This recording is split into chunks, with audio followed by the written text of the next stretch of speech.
புரட்சித் தலைவர் எம்ஜிஆர் அவர்கள் தன்னோட சுய விளம்பரத்துக்காக தான் இந்த பணத்தை அரசுக்கு கொடுத்தாரா அப்படின்னு காமராஜர்கிட்ட கேள்வி எழுப்புறாங்க பத்திரிக்கைக்காரங்க.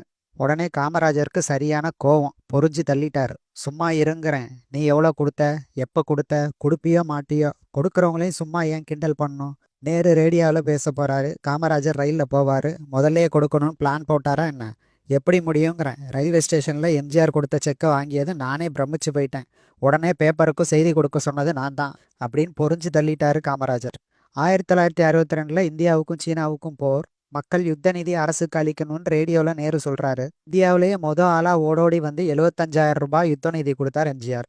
75,000 ரூபாய் அப்படிங்கிறது இன்றைய மதிப்புக்கு கிட்டத்தட்ட 8 கோடி ரூபாய். இவ்வளவு பெரிய பணத்தை ஒரு தனிநபர் இந்தியாவிலேயே கொடுத்தது கிடையாது.